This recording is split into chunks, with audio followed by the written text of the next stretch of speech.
कहते हैं कि जिंदगी खेलती भी उसी के साथ है जो खिलाड़ी बेहतरीन होता है। दर्द सबके एक से हैं, मगर हौसले सबके अलग अलग है। कोई हताश होकर बिखर जाता है तो कोई संघर्ष करके निखर जाता है। दोस्त, अगर तेरी भी जिंदगी में संकट के बादल छाए हैं और लग रहा है कि तुम्हारी जिंदगी के साथ कोई खिलवाड़ कर रहा है, तो याद रखना तुम कोई मामूली इंसान नहीं हो, क्योंकि तुम्हारी काबिलियत इतनी महान है कि इस खेल के लिए खुद ऊपर वाले ने तुम्हें चुना है। अब यह तुम्हारी जिम्मेदारी है कि तुम इस खेल को किस लिहाज से देखते हो और इसे खेलते हो। यह खेल बड़ा निराला है, क्योंकि इसमें तुम्हें कोई हराने वाला नहीं होता। यहाँ तुम्हारी हार भी तभी होती है जब तुम खुद उसे स्वीकारते हो। अगर तुम हार नहीं मानते और संघर्ष करते रहते हो तो आज नहीं तो कल यहाँ कामयाबी आपके कदम जरूर चूमती है। अगर विश्वास नहीं होता तो आज जो रियल लाइफ स्टोरी मैं आपको सुनाने वाला हूँ, इसे ध्यान से सुनना, क्योंकि इसे सुनकर आपको सिर्फ विश्वास ही नहीं होगा, आपका खून खोल जाएगा कुछ कर गुजरने के लिए। इतिहास में एक ऐसा इंसान भी था जिसकी कामयाब होने की आग देखकर ऊपर वाले ने उसके साथ एक खेल खेला, और वो खेल भी कोई छोटा मोटा नहीं था। इस खेल में उस इंसान ने लगभग अपना सब कुछ गंवा दिया। उसके पास कुछ बचा था तो वो थी उसके मन में जलती वो आग जो बस कामयाब होने के लिए धधक रही थी। और अंत में इसी आग ने उसे उस मुकाम पर पहुंचाया जहां लोग सिर्फ कामयाब नहीं होते, बल्कि वो ऐसी कामयाबी को हासिल करते हैं कि उनका नाम इतिहास में दर्ज हो जाता है और कभी मिटाने से भी नहीं मिटता। इतिहास के पन्नों में दर्ज ऐसे ही महान शख्सियत की कहानी मैं आपको सुनाने जा रहा हूँ। बस याद रखना कि इस कहानी को एक कान से सुनकर दूसरे कान से मत निकाल देना। उसे अपने दिल और दिमाग में इस कदर बैठा लेना कि जब तुम्हें ऐसा खेल खेलना पड़े तब तुम इसी कहानी को याद करके अपनी जीत पक्की कर सको। 14 अगस्त 1821, मतलब आज से यही कुछ 200 साल पहले, फ्रांस के एक दूर दराज वाले इलाके में उस महान शख्सियत का जन्म हुआ जिसने मुझे यह सिखाया कि स्ट्रगल का असली मायनों में मतलब क्या होता है। उस इंसान ने स्ट्रगल शब्द का मतलब बचपन से ही जान लिया था, क्योंकि उसकी जिंदगी का स्ट्रगल तो उसके जन्म के बाद से ही शुरू हो गया था। उसके पिता एक छोटे किसान थे। जब वो 10 साल का था तब उसकी माँ ने दुनिया को अलविदा कह दिया। माँ के मरने के बाद उसके पिता ने दूसरी शादी कर ली, और यह शादी उसके लिए एक बहुत ही बड़ी आफत ले आई, क्योंकि उसकी जो सौतेली माँ थी वो उसके साथ वैसा ही व्यवहार करती थी जैसा हमें 90s की फिल्मों में दिखाया जाता था, जहाँ सौतेली माँ बेटे के साथ बड़े जुल्म करती है। खुद ही सोचो यार, जो हम फिल्मों में देखते हैं उस तरह का एक्सपीरियंस उसने अपनी लाइफ में किया था। उसकी सौतेली माँ उसके ऊपर इतना जुल्म करती थी कि उसका किसी भी काम में मन नहीं लगता था। उस समय फ्रांस के साथ पूरे यूरोप में ही इंडस्ट्रियल रिवॉल्यूशन अपने पीक पर था, इसलिए वहाँ के सिटीज में स्किल वर्क सीखने की और करने की कोई कमी नहीं थी। इसलिए उसने सिर्फ 13 साल की उम्र में अपने घर को अलविदा कह दिया और पेरिस की ओर रवाना हो गया।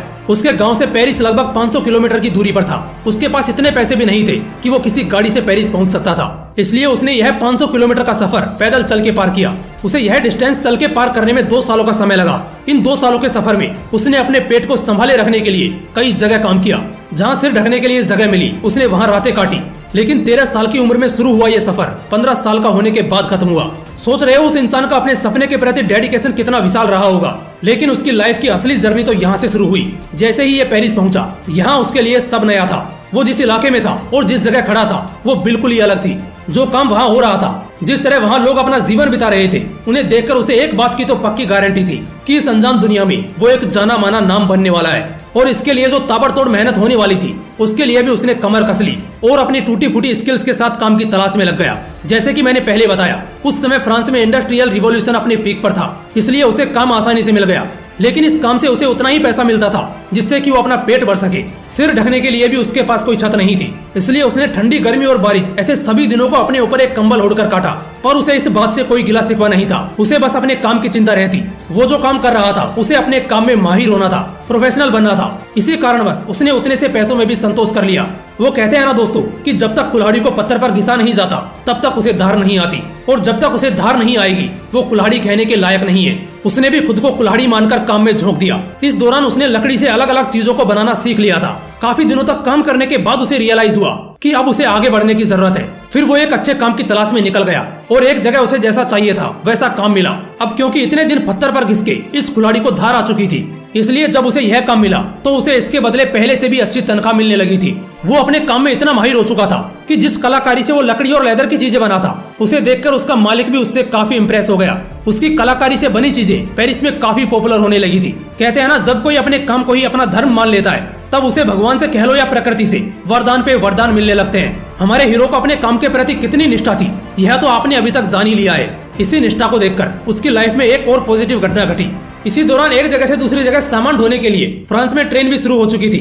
आप सोच रहे होंगे ट्रेन के शुरू होने से क्या फायदा हो सकता है। दोस्तों, ट्रेन शुरू होने से हमारे हीरो की लाइफ ने एक नया मोड़ ले लिया, क्योंकि सामान ढोने के लिए तिजोरी जैसे बड़े बड़े बॉक्सेस की जरूरत होती थी। इसलिए जब ट्रेन शुरू हुई तब इन बॉक्सेस की डिमांड कई गुना बढ़ गई।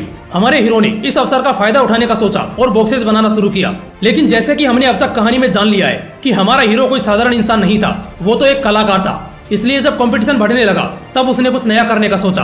इसी दौरान उसने बॉक्स इंडस्ट्री में लूप होल खोज निकाली। उसने पाया कि उस वक्त जो बॉक्सेस बन रहे थे वो ऊपर से राउंड होते थे, जिस वजह से एक के ऊपर एक बॉक्सेस को नहीं रखा जा सकता था। उसने ये भी पाया कि बॉक्सेस लेदर की बनी होती थी, इसलिए वो बारिश में भीगकर जल्दी खराब हो जाती थी। इसलिए उसने बॉक्सेस को फ्लैट बनाना शुरू किया और लेदर की जगह उसने कैनवास का यूज करना शुरू कर दिया, जो वाटरप्रूफ भी होता है और टिकाऊ भी। इन बदलाव के साथ उसने बॉक्सेस बनाई और बेचना शुरू किया और देखते ही देखते बॉक्सेस की इंडस्ट्री में उसने खुद की ही मोनोपोली स्थापित कर ली। उसके सामने कोई भी नहीं टिक पाया। वो इतना ज्यादा पॉपुलर हुआ कि फ्रांस की महारानी ने उसे अपना पर्सनल बॉक्स मेकर बना लिया। इसके बाद और भी कई शाही लोगों ने उससे ही बॉक्स बनवाना शुरू कर दिया। उसके पास अच्छा खासा पैसा जमा हो चुका था, इसलिए उसने अपना खुद का वर्कशॉप खोल लिया। उसकी कारीगरी का जादू पूरे फ्रांस में इस कदर छा गया था कि उसने कलाकारी के क्षेत्र में कई अवार्ड जीते। लेकिन ये जिंदगी का खेल है, इसमें कामयाबी मिलने के बाद भी संघर्ष रुकता नहीं, वो चलता ही रहता है। हमारे हीरो की जिंदगी में फ्रांसी पर्शियन वार ने एक नया संघर्ष शुरू कर दिया। इस युद्ध के दौरान फ्रांस में सब कुछ नष्ट हो चुका था, लेकिन इस संघर्ष के दौरान उसको अकेले संघर्ष नहीं करना था, बल्कि इस बार तो उसका पूरा परिवार